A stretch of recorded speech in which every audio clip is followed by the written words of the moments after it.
सबसे पहले तो अपने सबसे पहले तुम्हारे घर में जो बच्चा जन्म लिया है, उसका ध्यान रखना ज़रूरी है।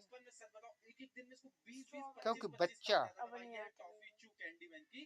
तभी विकसित हो पाएगा जब तुम उस पे ध्यान दे पाओगे।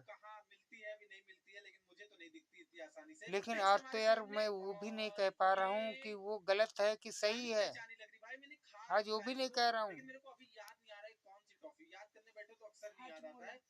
क्योंकि मैं वो चीज़ नहीं कह सकता बेटा, क्योंकि पूरा खेल चल रहा है। और इसको बोलते हैं कि लीला, वो बोलते हैं ना कि लीला, ये लीला हो रही है, लीला लीला। अब इस लीला को बोलते हैं ना कृष्ण लीला, राम लीला, फलाना लीला, ढमाका लीला, ये लीला हो रही है। इस लीला को हम भैया कुछ नहीं बता पाएंगे और मैं किसी से कुछ गलत कह भी नहीं पाएंगे। क्योंकि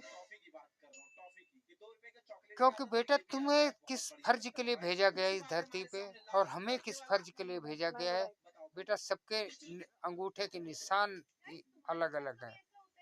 और ये तो जब ओशो को पढ़ोगे अच्छी तरीके से तभी समझ में आएगा।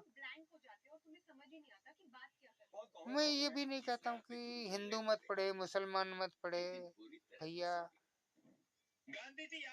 क्योंकि वो गाना सुना है तुमने, दिल्ली से गई पूना, पूना से गई पटना, फिर भी न मिला सजना। तो इसका अर्थ समझा दूं तुम्हें? अर्थ मैं नहीं समझाऊंगा, अर्थ अपने आप समझना। क्योंकि मैं अर्थ नहीं समझाऊंगा, अर्थ तुमको समझाऊंगा कभी नहीं, जिंदगी में नहीं समझाऊंगा।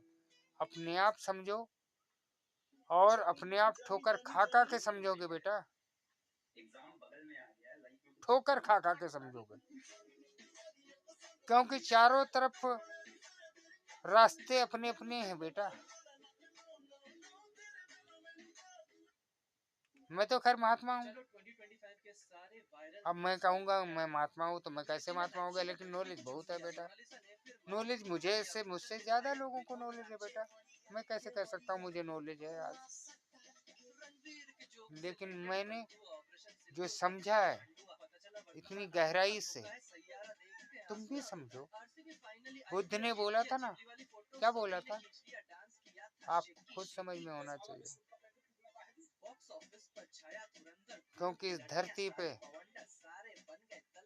जितने लोग आए हुए हैं वो समझने के लिए आए हुए हैं। तुम भी समझो बेटा, ठोकर खा खा के सीखो बेटा। आज तो मैं किसी को गलत नहीं कहता हूँ।